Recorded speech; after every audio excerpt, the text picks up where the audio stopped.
على سيدنا محمد وعلى آله الطيبين الطاهرين. أما بعد، فقد قال الله تبارك وتعالى في كتابه المبين وقوله الحق وهو أصدق الصادقين. بسم الله الرحمن الرحيم. قد أفلح من زكاها وقد خاب من دساها. صدق اللہ العلی العظیم۔ میں پھر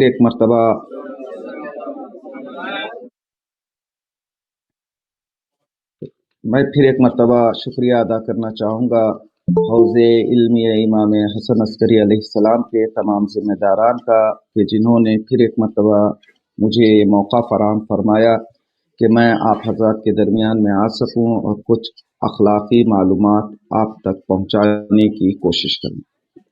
گزشتہ ہفتہ ہم نے آپ کی خدمت میں کچھ باتیں بیان کرنے کی کوشش کی تھی اور یہ بتایا تھا کہ اگر ہم چاہتے ہیں کہ ہماری زندگی کامیاب ہو جائے تو ہمیں قرآن ناطق اور قرآن صامت کے بتائے ہوئے راستے کو نہ صرف جاننا ہے بلکہ ان راستوں کو جاننے کے بعد ہمارے ایگزسٹنس میں اور ہمارے وجود میں ان راستوں کو، ان کے کانٹینٹ کو اپلائی کرنا ہوگا۔ اگر قرآن ناطق اور قرآن صامت کے کانٹینٹ کو ہم اپنی زندگی میں اپلائی کریں گے تو تب کہیں جا کر ہماری یہ دنیا بھی آباد ہوگی اور اس دنیا کے بعد جس دنیا میں ہمیں ہمیشہ کے لیے جانا ہے وہ دنیا بھی انشاءاللہ آباد رہے گی۔ آج کی بات کو میں ایک مثال کے ذریعے شروع کرنا چاہوں گا۔ مثال کے طور پر کورٹ میں کسی کا کیس چل رہا ہے اور جو عدالت کے اندر جو وکیل اور جو لائر اور جو اٹرنی ہے وہ جا کر اپنے موکل کا دفاع کرے اور دفاع میں قانون سے ہٹ کر دوسری چیزیں لائے۔ مثلا جج یہ پوچھ رہا ہے کہ تمہارے موکل نے کسی کا خون جو ہے کیوں کیا، تو یہ وکیل اس کے جواب میں یہ کہہ رہا ہے کہ اس کے حالات خراب تھے، اس کا ذہن کام نہیں کر رہا تھا۔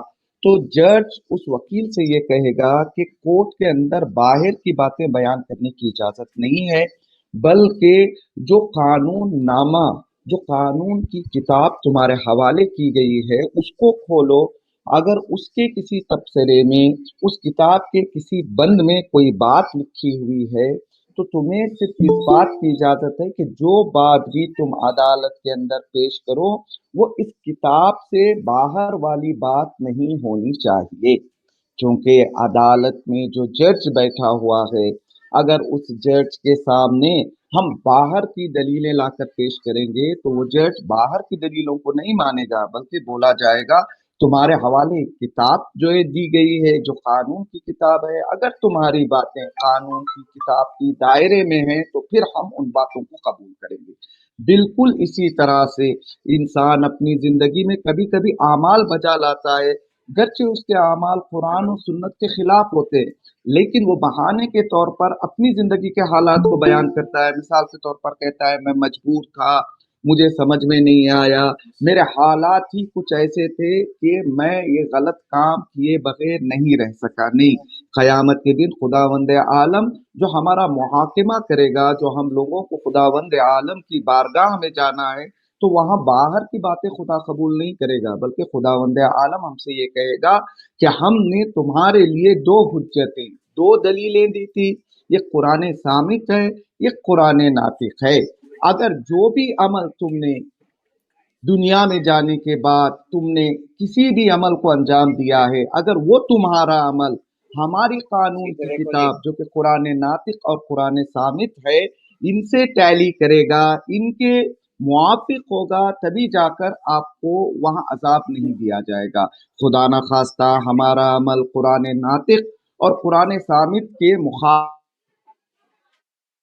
ہو، پھر اس کے بعد ہم قیامت میں لاکھ بہانے پیش کرے، خداوند عالم ہمارے کسی بہانے کو قبول نہیں کرے گا، بلکہ قیامت کے دن جو میزان ہوگا، جو کسوٹی ہوگی، وہ اللہ کی کتاب اور اہل بیت علیہم السلام کا کردار ہوگا۔ لہذا ہم کو کوشش کرنی چاہیے کہ جب تک ہم اس دنیا میں ہیں تو ہمارا ہر عمل یا قرآن صامت یا قرآن ناطق، اور یہ قرآن صامت اور قرآن ناطق الگ الگ چیزیں نہیں ہیں، بلکہ خدا نے قانون کو دو طریقے سے بھیجا ہے۔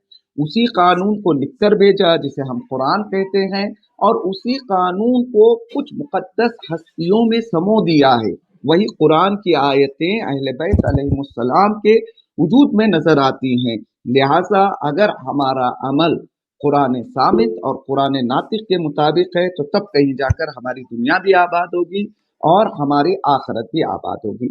آج کے درس اخلاق میں قرآن مجید کی دو آیتیں آپ کی خدمت میں پیش کرنا چاہوں گا، اور انشاءاللہ اس امید کے ساتھ کہ اگر ہم ان دو آیتوں کو بھی اپنی زندگی میں اپلائی کر لیں تو پھر ہماری زندگی یہاں بھی آباد ہو جائے گی، اور ہمیں جو دائمی اس دنیا کے بعد آخرت میں رہنا ہے وہاں پر بھی ہمیں کسی طرح کی کوئی مشکل کا سامنا نہیں کرنا پڑے گا۔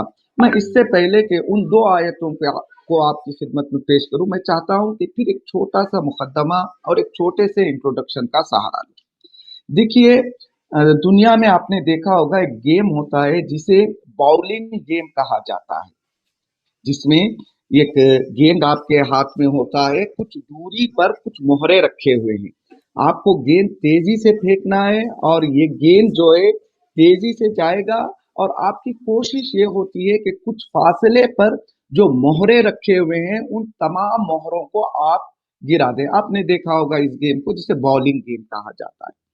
قرآن مجید کا بھی رویہ کچھ جو ہے ایسا ہی ہے۔ دیکھیے، جب ایک کھلاڑی وہ بال کو لے کر مہروں کو گرانا چاہتا ہے تو وہ ہدف آخری والے مہرے کو نہیں بناتا ہے، بلکہ سامنے والے مہرے کو بناتا ہے، سامنے والے مہرے کا نشانہ لیتا ہے، لیکن اس کا ہدف آخری میں جو مہرہ رکھا ہوا ہے وہ ہوتا ہے۔ قرآن مجید میں بھی اسی طریقے کو خداوند عالم نے اپنایا ہے۔ خداوند عالم کبھی کبھی تمثیل پیش کرتا ہے، نشانہ کسی اور چیز کی طرف ہے لیکن خدا کا ہدف کوئی اور چیز ہے۔ مثال کے طور پر قرآن مجید میں خداوند عالم دریا کا ذکر کرتا ہے، کہتا ہے کہ دریا کبھی شور ہوتا ہے، تلخ ہوتا ہے اور کبھی شیرین ہوتا ہے۔ خداوند عالم آپ کو یہ دریا کی مثال پیش کر رہا ہے، لیکن خدا کا ہدف دریا کے تلخ اور شیرین پانی کو بیان کرنا نہیں ہے، بلکہ اس مثال کے ذریعے سے خداوند عالم ہمیں یہ پیغام دے رہا ہے کہ دیکھو یہ دنیا ایک دریا کے مانند ہے، جس طرح سے دریا کبھی تلخ ہوتا ہے اور کبھی شیرین ہوتا ہے، بالکل اسی طرح سے یہ دنیا ہے۔ دنیا کچھ لوگوں کے لیے تلخ ہے، حالات خراب ہے، اور کچھ لوگوں کے لیے یہی دنیا ہے جو شیرین ہے۔ خداوند عالم نے ہر طرح کی لگژریز سے انسان کو نوازا ہے۔ نہیں، کبھی کبھی خداوند عالم قرآن مجید میں جو ہے صدف کا تذکرہ کرتا ہے، کبھی کہتا ہے کہ صدف کے جو سنگریزے ہوتے ہیں وہ چھوٹے ہوتے ہیں، کچھ صدف کے سنگریزے جو ہوتے ہیں وہ بڑے ہوتے ہیں۔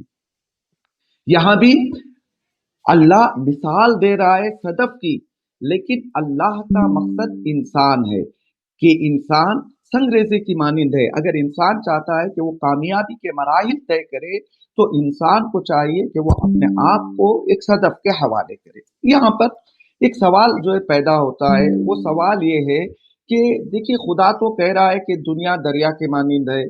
اگر دنیا دریا ہے تو دریا کا پانی تلخ بھی ہوتا ہے، شیرین بھی ہوتا ہے۔ اس کے بعد اللہ نے کہا کہ میں یہ مثال پیش کر کے انسانوں کو یہ سمجھانا چاہ رہا ہوں کہ یہ دنیا ایک دریا کے مانند ہے۔ دریا کا پانی جس طرح سے تلخ اور شیرین ہوتا ہے، بالکل اسی طرح سے آپ کے بھی حالات زندگی میں کبھی اچھے ہوں گے، کبھی خراب ہوں گے۔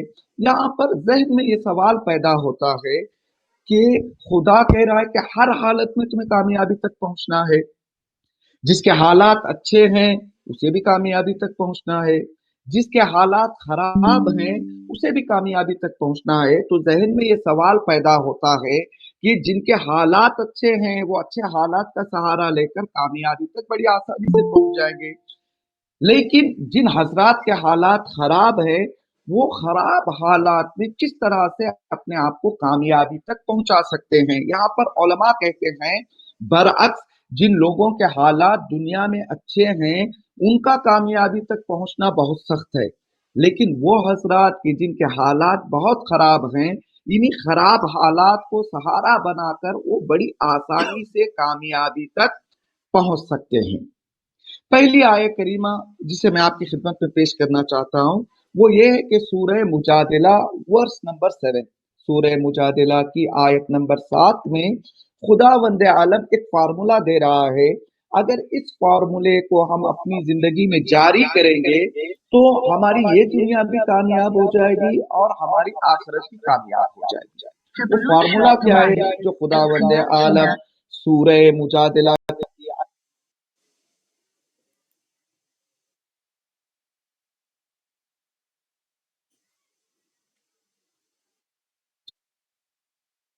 يعلم ما في السماوات وما في الأرض وما يكون نجوى من ثلاثة إلا هو رابعهم ولا خمسة إلا وهو سادسهم۔ خداوند عالم سورہ مجادلہ کی آیت نمبر 7 میں ارشاد فرما رہا ہے کہ کیا تم یہ نہیں دیکھ رہے ہو کہ خداوند عالم ہر اس چیز کا علم رکھتا ہے جو زمین و آسمان میں موجود ہے، اور اس کے بعد خداوند عالم یہ کہتا ہے کہ حتیٰ کہ دو لوگ جو آپس میں بیٹھ کر بہت آہستہ سے بات کرتے ہیں اور یہ دو لوگ یہ سمجھ رہے ہیں کہ ہم دو ہیں، خدا کہہ رہا ہے کہ گرچہ تنہائی میں ہو دو لوگ سسپینس میں گفتگو کر رہے ہو، لیکن خداوند عالم سورہ مجادلہ میں یہ کہہ رہا ہے کہ تم یہ سوچ رہے ہو کہ تم دو لوگ ہو، لیکن خدا کہہ رہا ہے کہ تیسرا میں۔ جیسے آیت میں کہا کہ تین لوگ یہ سوچیں گے کہ ہم تین ہیں، خدا کہہ رہا ہے کہ جہاں تین لوگ ہو وہ تین لوگ نہیں ہیں بلکہ چار لوگ ہیں۔ پھر آگے کہا جہاں پانچ لوگ ہیں وہ پانچ لوگ نہیں ہیں بلکہ ان کے ساتھ کوئی چھٹا بھی موجود ہے۔ مثال کے طور پر اگر طلاب ایک ایسی کلاس میں بیٹھ جائیں جہاں ان کو یہ پتہ نہ ہو کہ استاد میری باتیں سن رہا ہے، اگر طلاب یہ سوچیں کہ یہاں پر استاد نہیں ہے، یہاں پر مدیر نہیں ہے، آج سب لوگ چھٹی پہ ہیں اور مدرسے سے باہر گئے ہوئے ہیں، تو تمام طلاب مدرسے کی حالت کو بگاڑنے میں جو ہے مصروف ہو جائیں گے۔ کیوں؟ چونکہ وہ یہ سمجھ رہے ہیں کہ کوئی نہیں ہے جو ہم پر نظارت کرے۔ نہیں، دوسری مثال لے لیجئے، دو فوجی اگر ہیں آپس میں دونوں دوست ہیں، ان کے رہنے کا رویہ الگ ہوگا، لیکن انہی فوجیوں کو یہ پتا چل جائے کہ سامنے ہمارا کمانڈر کھڑا ہوا ہے تو پھر ان فوجیوں کا رویہ بالکل بدل جائے گا۔ آفس میں جاب کر رہے ہیں، جب باس نہیں ہوتا تو ہمارا رویہ الگ ہے۔ اگر ہمیں یہ پتا چل جائے کہ سی سی ٹی وی کیمرے کے ذریعے سے ہمارا باس اپنے آفس کے کیبن میں بیٹھ کر ہماری ساری حرکات پر نظر رکھے ہوئے ہے تو پھر ہماری حالت بدل جائے گی۔ اسی لیے میں نے کہا کہ سدھرنے کے لیے سورہ مجادلہ کی یہ آیت کافی ہے کہ جس میں خداوند عالم یہ کہہ رہا ہے کہ اگر تم اس آیت کے سائے میں زندگی گزارو اور تمہارے دل میں یہ عقیدہ رکھو کہ کوئی عمل بغیر مانیٹرائزنگ کے نہیں ہے، ہر عمل پہ نظارت ہو رہی ہے، گرچہ ہم دو لوگ ہیں مخفی میں گفتگو کر رہے ہیں، تو پھر اگر یہ عقیدہ آ جائے کہ خدا ہمارے ساتھ ہے تو ہماری پوری زندگی سدھر جائے گی۔ مثال کے طور پر ہم غیبت کب کرتے ہیں؟ دو لوگ ہیں بڑی سسپینس سے بولتے فلاں صاحب نے یہ جو ہے کام کیا، کسی پہ تہمت لگاتے کیونکہ ہم یہ سمجھتے ہیں کہ صرف میں جانتا ہوں، کوئی دوسرا میری بات سے آگاہ نہیں ہوگا۔ دوسروں کے عیب بیان کرتے ہیں، کیوں عیب بیان کرتے ہیں؟ کیونکہ ہم یہ سمجھ رہے ہیں کہ ہم عیب بیان کریں گے، ہم کسی کے بارے میں پروپیگنڈا کریں گے تو صرف ہم ہی لوگ جان رہے ہیں۔ سورہ مجادلہ کی آیت نمبر 7 نے ہمیں پیغام دیا کہ دیکھو کبھی ایسا نہیں ہے کہ تم دو بات کر رہے ہو تو صرف دو جو ہے تم دو ہی لوگ ہو، بلکہ تم دو کے ساتھ ایک تیسرا خدا موجود ہے۔ اگر 5 لوگ کسی چیز کے بارے میں پلاننگ کر رہے ہیں تو وہ یہ نہ سوچے کہ ہم 5 لوگ ہیں، بلکہ ان 5 لوگوں کے ساتھ خداوند عالم بھی موجود ہے۔ صرف ایک چیز ہماری زندگی میں آ جائے، ہم اس عقیدے کو مضبوطی سے اپنے وجود میں بسا لے کہ جو کچھ ہم عمل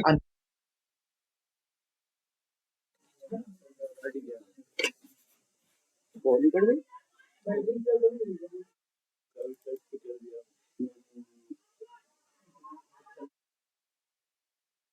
स्लो है, देखो कॉल नेट स्लो है, नेट स्लो है, कट गई, नेट स्लो है, कट गई।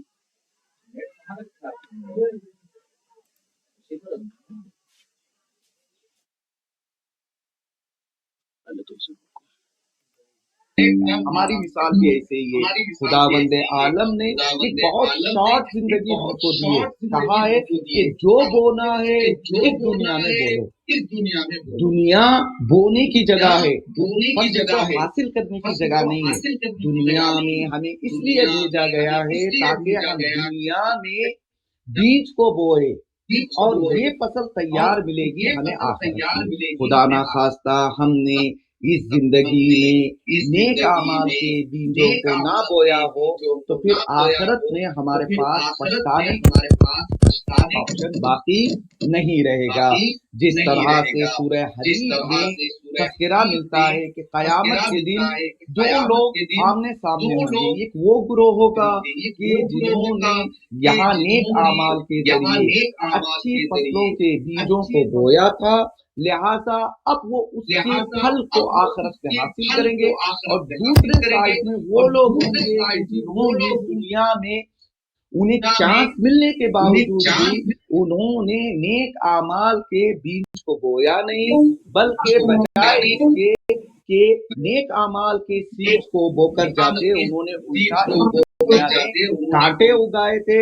और इन्हीं कांटों के साथ जब वो आखिरत में मशहूर होंगे और दोनों साइड एक दूसरे के सामने नेक आमाल वाले और बुरे आमाल वाले जब खड़े रहेंगे महशर के मैदान में, तो हालत ये होगी कि जिन्होंने गुड एक्शंस और गुड डीड्स यहाँ पर परफॉर्म किए थे उनके चेहरे से नूर निकल रहा होगा, और दूसरी जानिब जिन लोगों ने बुरे आमाल अंजाम दिए थे वो तारीकी में होंगे। तारीकी से परेशान होकर वो लोग नूर वालों से सवाल करेंगे, उन्जुरूना नक्तबिस मिन नूरिकुम, थोड़ी देर के लिए हमारे तरफ देख लो ताकि तुम्हारे चेहरों की रोशनी से हम भी थोड़े नूर को हासिल कर लें।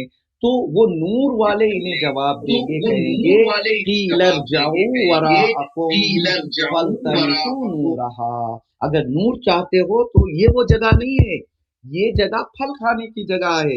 तुम्हें नूर के लिए बीज को बोना चाहिए था। अगर तुम चाहते हो कि नूर से तुम भी फायदा उठाओ तो जाओ वापस उसी दुनिया में जाओ, दुनिया में जाने के बाद वहां से तुम नूर को हासिल करो। गोया ये पैगाम देंगे कि वहाँ एक्शन का टाइम नहीं है, वहां पे सिर्फ जो कुछ हमने एक्शन इस दुनिया में किया है उसके नताइज को और उसके रिजल्ट को हासिल करने का दिन है। मिसाल के तौर पर आप लोगों से जो मौलाना यासीन साहब को इम्तिहान ले लें और कुछ ना कहे, बोले कि जो भी कुरान मजीद का एक पारा याद करके आएगा इंशाअल्लाह उसको इनाम दिया जाएगा। आप में से कुछ लोगों ने जाकर मेहनत की, एक पारा याद किया, कुछ लोगों ने मेहनत नहीं की और वो बगैर मेहनत के ऐसे ही आ गए। फिर उसके बाद रिजल्ट वाले दिन यासीन साहब कहे कि जिन लोगों ने एक पारा पूरा याद किया है, उसको मेमोराइज किया है, मैं उन्हें 10 लाख रुपए इनाम दूंगा। अब जो दूसरे लोग हैं काम आसान था, लेकिन उन्हें नतीजे का पता नहीं था कि कितना बड़ा नतीजा मिलने वाला है, वो लोग पछताते रह जाएंगे। अब ऐसा नहीं हो सकता वो कहे मौलाना हमें 15 दिन दे दीजिए हम दोबारा याद करेंगे। मौलाना कहेंगे वक्त गुजर चुका है। जिन लोगों ने अच्छे अमाल को अंजाम दिया है, जिन्होंने मेरी बात मानी है, उन्हें पूरे 10 लाख का जो प्राइज मिलेगा। जिन लोगों ने कुछ नहीं किया है उनके सामने सिर्फ पछताने बाकी नहीं रहेगा। लिहाजा हमें कोशिश करनी चाहिए इस दुनिया से जो कुछ है तोशा हम उस दुनिया के लिए तैयार करें। जब इन लोगों का डायलॉग चल रहा होता है तो खुदावंद आलम दरमियान में एक दीवार को उठा देता है, वो दूरी बाबई न हम खुदावंद आलम एक बाउंड्री को खड़ा कर देता है ताकि से वो लोग फायदा हासिल ना करें। जब ये लोग देखते हैं कि हमारे दरमियान एक दीवार को बुलंद कर दिया गया है तो फिर दीवार के पीछे से ये लोग आवाज देते जो है इन्हें उम्मीद है क्यों क्यों उम्मीद है? चूंकि ये इन्हीं के घर वाले हैं, ये इन्हीं के दोस्त हैं जो दुनिया में इनका साथ देते थे, लेकिन आखिरत में कह रहे अगर नूर चाहिए तो दुनिया में वापिस जाओ। ये लोग कहेंगे अलम नकुम माकुम, क्या तुम भूल गए हो? क्या हम एक साथ जिंदगी नहीं बसर कर रहे थे? हम तो एक ही हौजे में पढ़ रहे थे, हम जो है एक ही जगह पढ़ा रहे थे, हम एक ही घर में जिंदगी बसर कर रहे थे। तो अहले बहित और नूर वाले लोग इन्हें ये कहकर रिप्लाई देंगे, कहेंगे कि तुम सही कह रहे हो, हम तुम एक ही दुनिया में थे, एक ही घर में थे, एक ही हौजे में थे, एक ही क्लास में थे, एक ही जगह पढ़ते थे, एक ही जगह पढ़ाते थे, लेकिन तुम में हम में कुछ जो है फर्क थे। वो लोग कहेंगे हम और तुम एक ही जगह थे, हमें तुम्हें फर्क ये था कि तुम बिगड़े हुए थे, तुम जो है गलत रास्ते पर चल रहे थे। फिर कहेंगे वर्तत तुम में हमें फर्क ये है कि हमारे अंदर यकीन था, लेकिन तुम्हारे अंदर यकीन की जगह पर शक ने घर कर लिया था। फिर उसके बाद कहेंगे वो गर्रतकुमुल अमानी, तुमने हमें फर्क ये है कि तुमको दुनिया की आरज़ुओं ने धोखा दे दिया था। जहां हम खुदा के बारे में सोच रहे थे, वहीं पर जो है तुम्हारा ख्याल दुनिया में ये था कि किस तरह से घर बना लिया जाए, किस तरह से दूसरों को धोखा दिया जाए, किस तरह से ज्यादा पैसा जमा कर लिया जाए, किस तरह से दूसरों के साथ चीट किया जाए। तुम्हारी लंबी लंबी आरज़ुएं थी, तुम आरज़ुओं को पाने के लिए धोखे में आ गए, लेकिन हम दुनिया में आरज़ुओं के लिए पीछे नहीं दौड़े, बल्कि खुदा के बताए हुए रास्ते पर चलने की हम कोशिश करते रहे। ये लोग अहले जहन्नम से कहेंगे तुम में हमें साथ थे, लेकिन बहुत बड़े डिफरेंसेस हैं। तुम फसाद के रास्ते पर चलने वाले थे और तुम शक में जिंदगी बसर किया करते थे, तुम अपने आरज़ुओं के पीछे दौड़ रहे थे।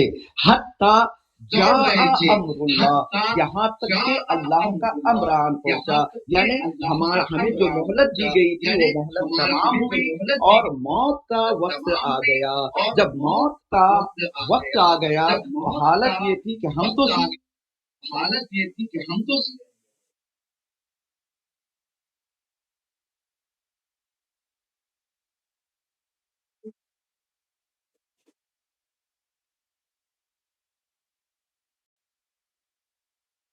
वक्त दो। अरे ये जो लोग बता रहे हैं क्या अल्लाह छोटी छोटी चीजों का हिसाब लेगा? अल्लाह के पास तो पूरा यूनिवर्स है, इतना बड़ा रहीम है, इतना बड़ा करीम है। वो सारी चीजों को छोड़कर तुम्हारी छोटी सी गलती पे जो तुमने अपने दिल में की थी, कभी कभी 2-4 सेकंड के लिए की थी, खुदावंद आलम इतनी बारीकी से तुम्हारा हिसाब कहाँ लेने वाला है? शैतान ने क्या किया? तुम लोगों को अल्लाह का वास्ता देकर अल्लाह के जरिए ही से क्या कर दिया? धोखा दे दिया। लिहाजा इस दुनिया में जो हमें मौके फराहम किए गए वो बहुत ही टेम्पररी और लिमिटेड टाइम के लिए। हमें चाहिए कि लिमिटेड टाइम में हमेशा के लिए तोशा तैयार करें। मैं यहाँ पर फिर एक मिसाल का सहारा लूंगा, फिर इंशाल्लाह उसके बाद जो है अपनी बात को तमाम करने की कोशिश करूंगा। देखिए उलमा कहते हैं कि उम्र जो है चराग की मानी है, लैंप की मानी है। इससे पहले कि चराग बुझ जाए तो तुम अपनी रोशनी को सही कर लो, उसका करेक्शन कर लो। पुराने जमाने में पता नहीं आजकल के बच्चों ने वो शराब देखा है नहीं देखा है, लेकिन हम लोगों ने देखा है और हमारे जो है घरों में भी इस्तेमाल होता था। शराब जो होता था उसके नीचे एक शीशे की डब्बी होती थी, उसके अंदर तेल को भरा जाता था और उसके अंदर से ये जो है धागे की बत्ती को निकाला जाता था, जिसे राउंड किया जाता था। फिर उसे बत्ती को उस बत्ती तेल में होती थी और उसका एक सरा ऊपर होता था कि जिससे आग को जो है जलाया जाता था, जिससे रोशनी निकलती थी। और उस चराग को आपने भी देखा होगा, हमने भी देखा होगा कि हमारी बहनें 2 दिन 4 दिन 8 दिन में उसे निकालती थी और उसे धोती थी। और सिर्फ जो है उस शीशे की डब्बी को नहीं धोती थी, बल्कि अगर वो बत्ती जो होती है, धागे की बत्ती जो होती है, अगर वो ज्यादा दिन चले तो फिर उसके अंदर से जो रोशनी निकलती थी उससे आवाजें भी निकलती थी और सही से रोशनी नहीं निकलती थी। तो फिर उसे क्या करते थे, उसे कैंची से ऊपर से काट देते थे ताकि जो है थोड़ा सा उसे सही कर लिया जाए और फिर दोबारा उससे अच्छी रोशनी निकल आए।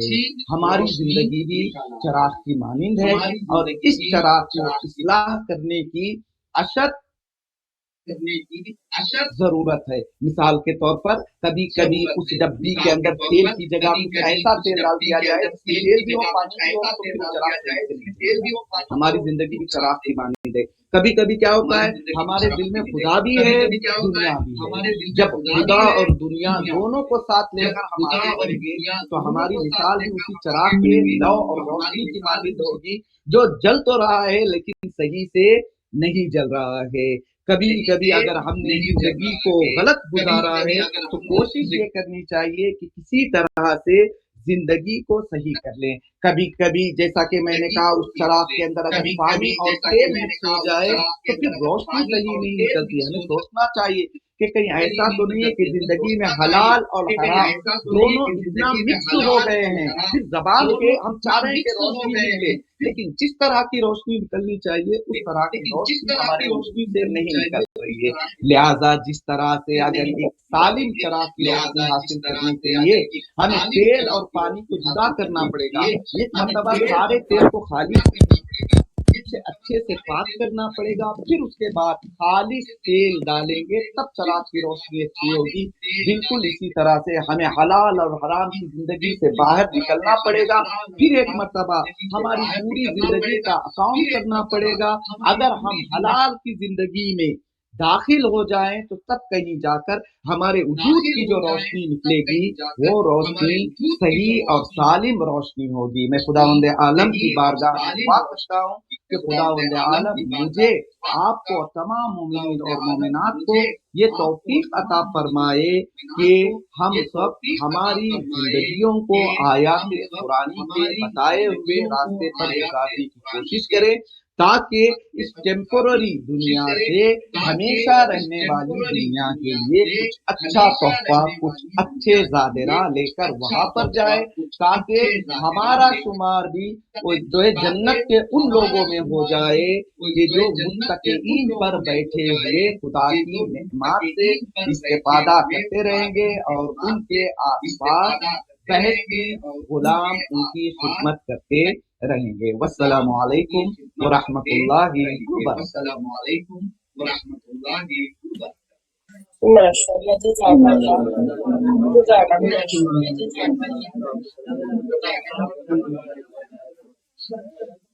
बिस्मिल्लाह। अगर किसी को कोई क्वेश्चन हो तो मुल साहब से पूछ सकते हैं माशाअल्लाह आगा साहब बहुत अच्छा और आपने बयान किया, सवाल कर सकते हमेशा हैं। की तरह।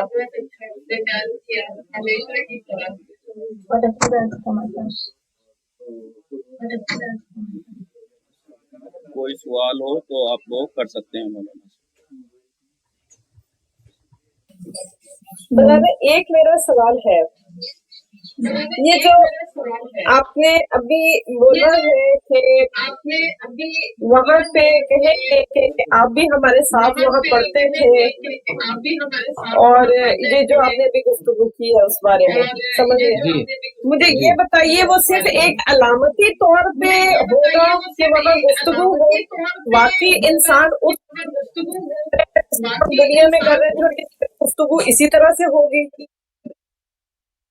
जी, कुरान मजीद की आयत में बहश्तियों का और जो है अहले जो है जहन्नम का कन्वर्सेशन और डायलॉग बयान हुआ है, लेकिन अभी आपका जो सवाल है कि इसी जिस्म के साथ होगा, ठीक है, या किसी दूसरी शक्ल में होगा, ये दूसरी बहस है, लेकिन डायलॉग जरूर होगा, कन्वर्सेशन। जिस्म की नहीं मैं बात कर रही, मैं सिर्फ बोल रही या इलामती तौर पे, यानी मैं इंसान महसूस करेगा कि भाई ये इस तरह होगी, डिस्कशन होगी, गुफ्तगू होगी वहाँ पे। ओके जी जी जी। ये अल्लाह साहब अस्सलाम वालेकुम। ये मलकूत से क्या मुराद है? मलकूती आंखें खुल जाए जैसे कि सेंटेंस आता है तो इसका हमें जरा सा डिटेल बता दीजिए प्लीज, जी शुक्रिया जी के साथ। डिटेल तो नहीं, मैं बहुत मुख्तसर तौर पे आपको जो है बयान करूंगा, क्योंकि शायद हमारे पास 3-4 मिनट बाकी हैं अभी। देखिए, एक होती है मादवियत, दूसरी होती है मानवियत। ठीक है, मादवियत को कहते हैं मेटीरियलिस्टिक, ठीक है, और दूसरी जो होती है स्पिरिचुअलिटी होती है। ठीक है, जब मानवी मैदान में इंसान दाखिल होता है और दुनिया से अपने ताल्लुक को तोड़ लेता है, जो कि आसान काम नहीं है। ठीक है, हाँ, बड़े बड़े उरफा का काम है। ठीक है, इंसान जब मादियत से अपने आप को दूर कर लेता है और इरफानी मराहिल में जिंदगी बसर करता है, सही इरफानी, मैंने इसीलिए कहा कि मैं तफसीली जवाब नहीं दूंगा क्योंकि हर चीज पे बहस होनी चाहिए। ठीक है, जब इंसान सही इरफानी रास्ते पर चलते हुए अपने सफर को आगे बढ़ाएगा तो उस मकाम और उस मंजिल पर पहुंच जाएगा कि खुदावंदे आलम उसके दिल की आंखों को खोल देगा। अब वो हकाइक को देखने लगेगा, जिस तरह से आयतुल्लाह मरहूम बहजत के बारे में मिलता है या दूसरे जो पहले गुजर चुके हैं उलमा। तो इसीलिए मैंने कहा मलकूत एक बुलंद मर्तबा है कि जिसपे मतलब मुख्तसर वक्त में जो है आपको समझाए, और समझाने से ज्यादा ये प्रैक्टिकल चीजें हैं।